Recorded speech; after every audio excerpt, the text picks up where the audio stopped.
right? Like that's not necessarily something that we actively or often do, okay? But yet for Jesus, he did. Now, again, I just implore you, if Jesus, the Son of God, saw something as good, necessary, and important to do to maintain his spiritual life in this world, to know God well, like, who am I to be like, oh, well, Jesus, I mean, rookie over here.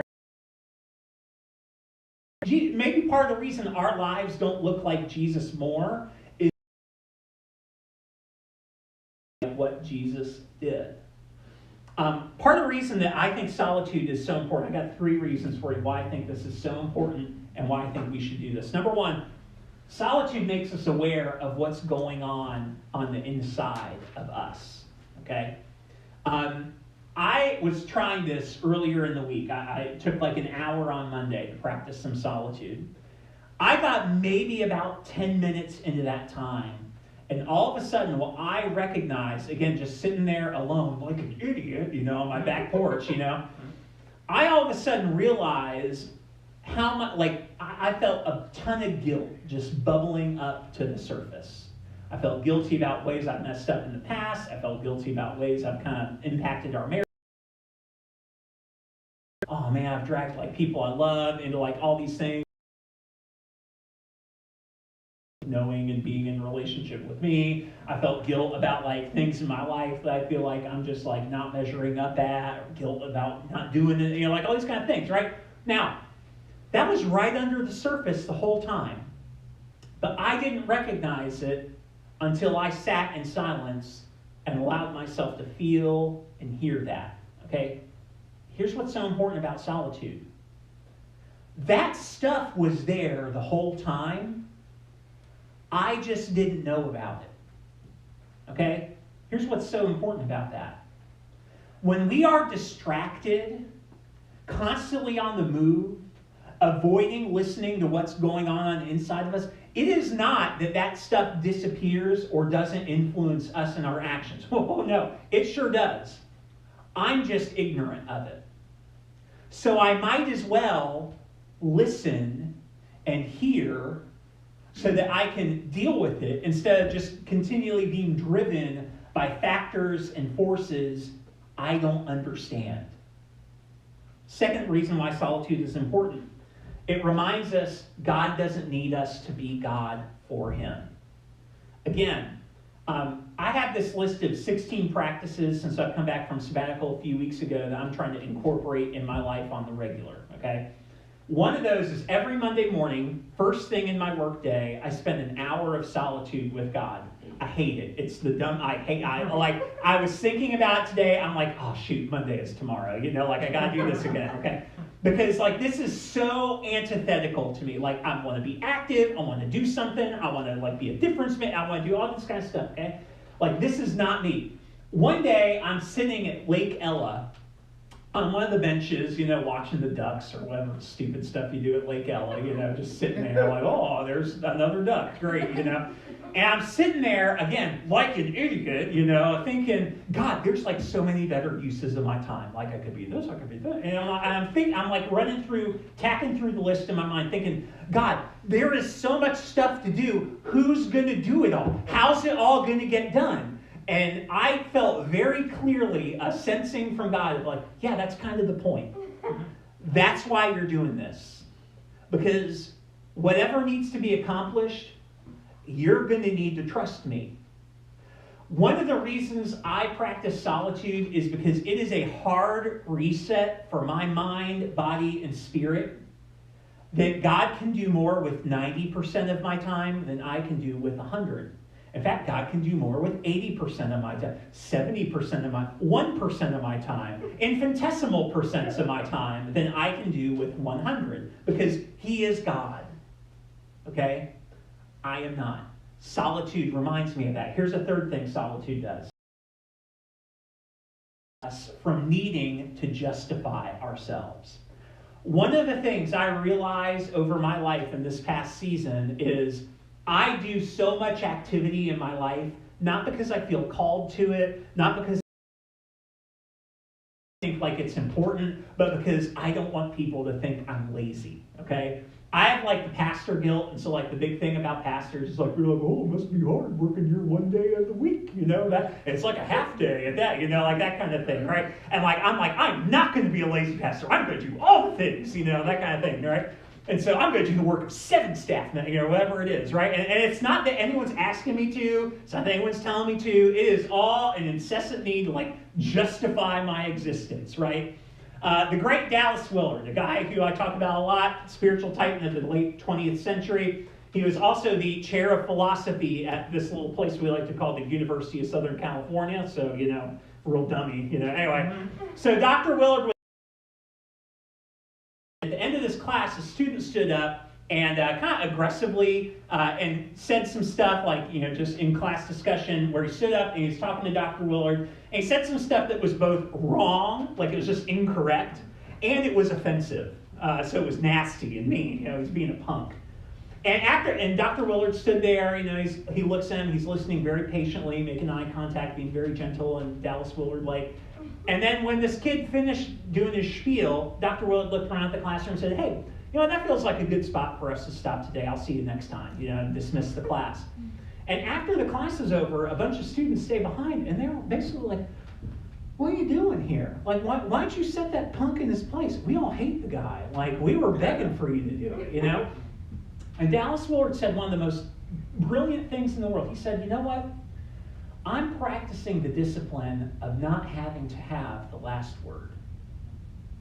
Because people who practice solitude really well, they don't need to justify themselves.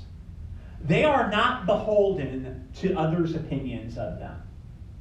Because they have found the freedom that comes with being right with themselves and being right with God, and recognizing that ultimately your opinion and your little in the long run, right? This isn't some headstrong, I'm going to do what I want, YOLO, go your own way, let's crank that up, no, it's not that kind of thing, right? It's not like irresponsibility, okay? This is that settled, just like they are so amazing because they are just so settled and like on point, and they understand their purpose and what their life's about, and they're just on it, like they aren't insecure, they're like the antithesis of me, right? They aren't easily swayed by other people all the time, right?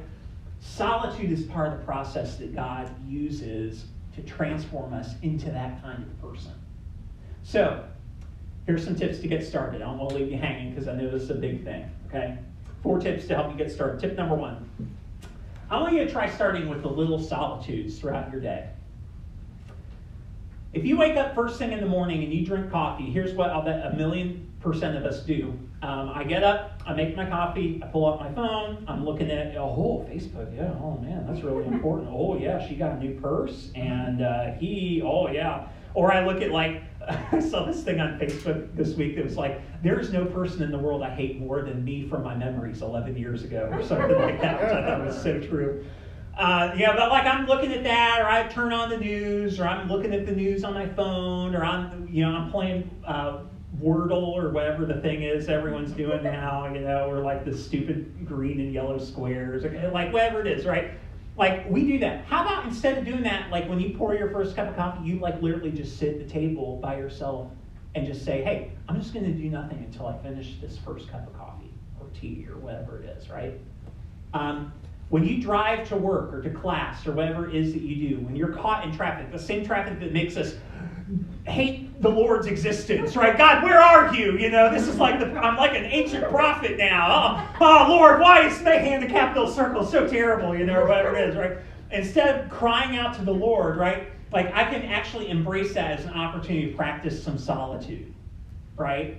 As a place where I can just kind of be in silence. I don't have my radio on. I don't have podcasts going. Like I'm just literally sitting there, right? At the end of the day, when kids are tucked in for bed, or I'm wrapped up with whatever I'm doing, right? Like, what if I just went on like a 10-minute walk, right? I used to think that solitude was like something that it's like, well, if you can't do 29 hours in a row, just forget it, that kind of thing. And like I told you earlier, it took me about 10 minutes to recognize that thing about guilt I was telling you earlier. And especially if this is a new habit for us in our lives, my guess is a lot of us are going to be the same way, right? It is not going to take a super long time for us all of a sudden to kind of be aware of the stuff that's jumbled around and bouncing around on the inside of us. Here's a second tip for us. Pay attention to the tension that's inside of you. And basically, this is just my way of saying, when I notice I am the most resistant to this idea of solitude, that is an indication of when I need it the most. That's an indicator, like when I'm like, no, I do not want to be in silence. Well, guess what that tells me about myself? I'm probably trying to avoid something. I'm probably trying to distract myself from something. I'm probably trying to escape from something. And if that's the boat that you find yourself in, I'm dead serious. By the end of the day today, you need to take a first step with this. Because when I find that I feel that way, I find it is equally essential for me to take a step to get started. Here's my third tip for helping you out. Give your phone a bedtime and give it its own bedroom, okay? Best Christian I ever met in my entire life is a guy named Rick McElmurray. My wife's laughing because she also knows Rick, okay? Rick, one time, Rick was like an executive. He had like a job in downtown Chicago, and he would have like a 45-minute commute each way, each day, or whatever. And one time, I remember Rick telling me that he put his phone away every night at 6 p.m., and he would put it away in like this dining room that his family never went into. And I stared at Rick like, you look like a human, but you clearly are not. Like, something is wrong with you right now, or whatever it is. Like what? And I'm sure Rick could see the look on my face, like, what demonry is this? Like that kind of thing. But that is so smart, right? You don't have to pick 6 p.m. because you're probably not. But my point is, I think you should pick a time where you say, hey, at this point, phone's going to bed, tablet's going to bed, whatever, TV's going off, whatever it is. I think that's such a valuable idea. And I'm actually going to give it its own bedroom. It's not going to sleep with me. I was talking to a friend on Sunday, and my friend had mentioned that he had just adopted a simple practice of he got an alarm clock, and he put his phone in their kitchen or something like that. And he said, you know what? That one practice alone has been enormously changing. Because he said the first thing I would do when I would wake up, I would pick up my phone, I immediately go to email, and all of a sudden, first thing, I'm in work mode. I'm immediately distracted, I'm immediately focused on the things that don't matter the most in my life. And he's like, the simple act of just moving it physically away from me has made a world of impact on my spiritual, mental, and emotional health in the simple 1 or 2 weeks I've been doing that. Final thing, I want to encourage you to plan for it, okay? If we have a vision and an intention to do this, to experience the life of God that leads us away from doing too much, you can do this. You can find the means available to you. But the question is, am I willing enough to plan for it? Now, here's the challenge. This is not going to happen naturally. It's very rare that I get to the end of my day and it's like, wow, that was a nice unprompted half hour of solitude I enjoyed today. I don't know what world you live in. That's not the world I live in, okay?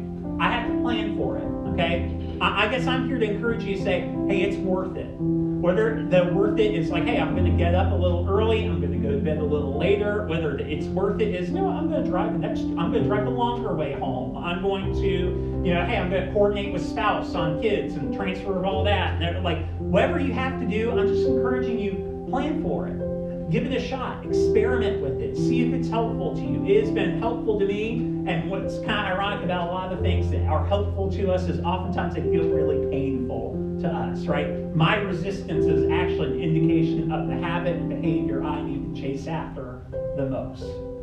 Solitude is one of the things that God uses and has established to be something that brings us and establishes us in His peace. It makes sense. If I have a problem with doing too much, one of the ways to stop that is to do less. In fact, do nothing, right? That's going to be one of the ways that we are led out of this.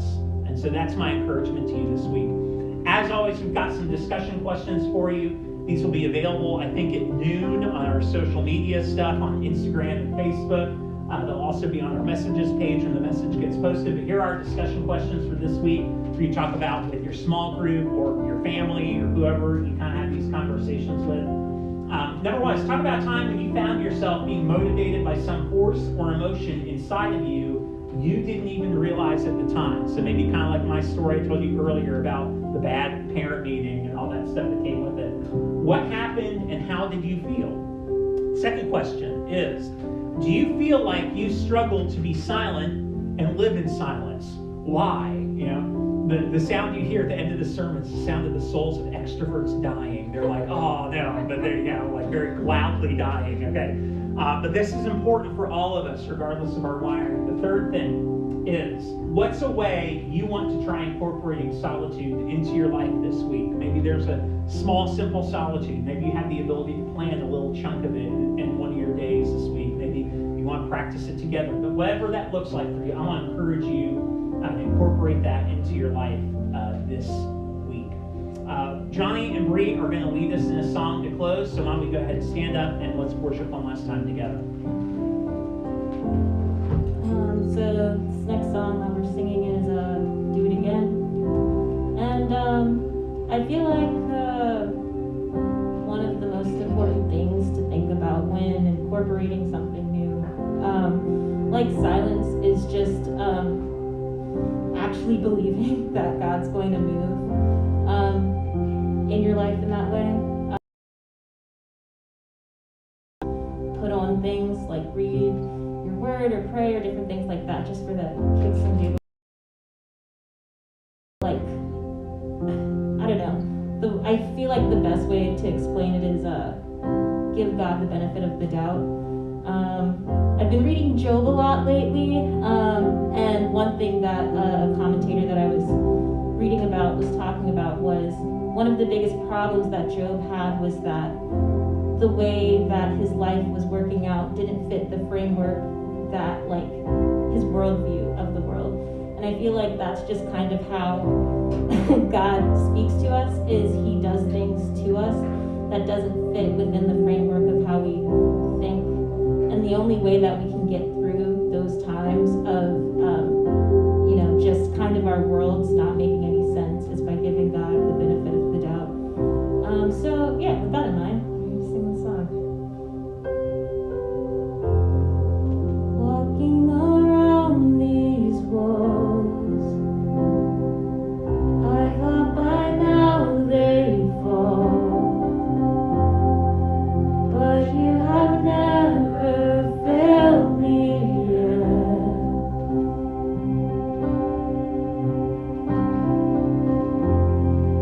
Waiting for, knowing the battle's won, for you have never failed me yet.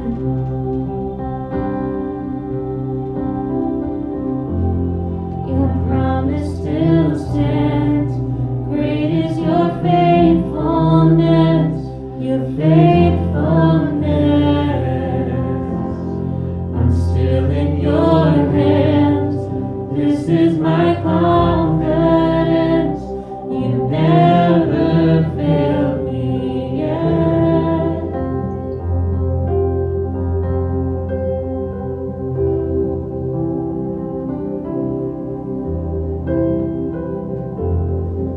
I know the night won't last.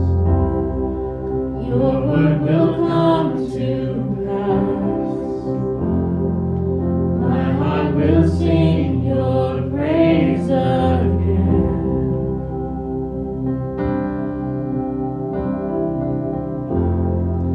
Jesus, you're still enough. Keep me within your love. My heart will sing your praise again.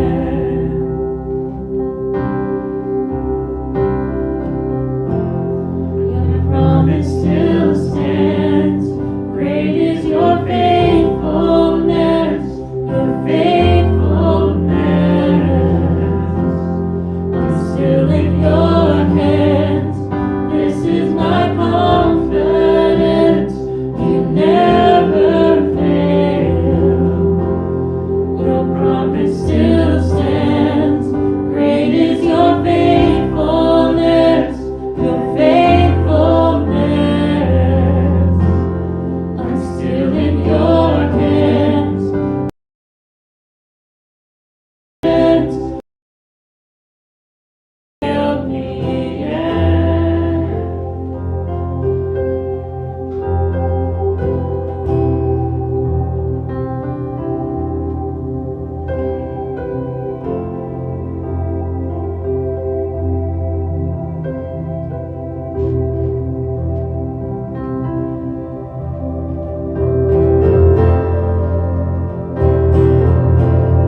is my confidence.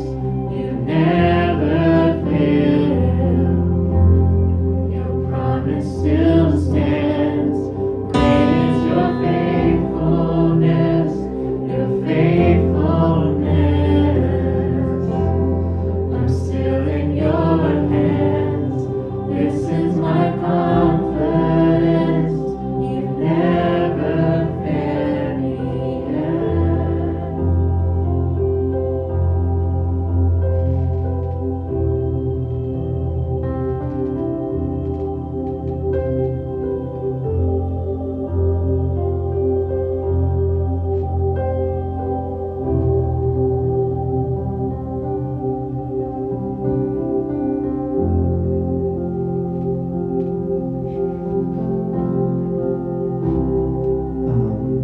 Please pray with me.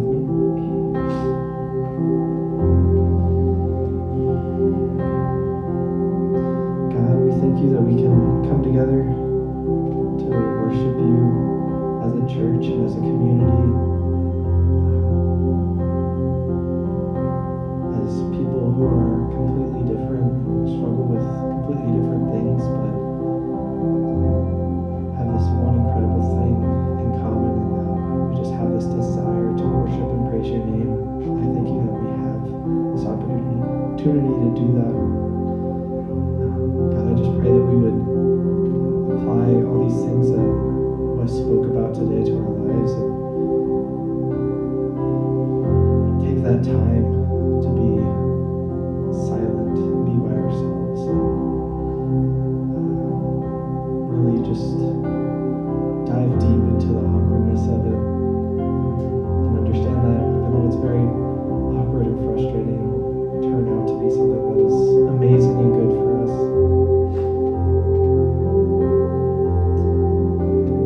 God, we love you and pray all these things in your name. Amen. So we are going to have Fifth Sunday. So don't leave just yet, because we are going to have food and it's going to be amazing. But there will be more instructions on that very soon about what is happening with where it's going to be and whatnot. So hang tight and we will get more information to you. Thanks for coming if you're not staying for Fifth Sunday.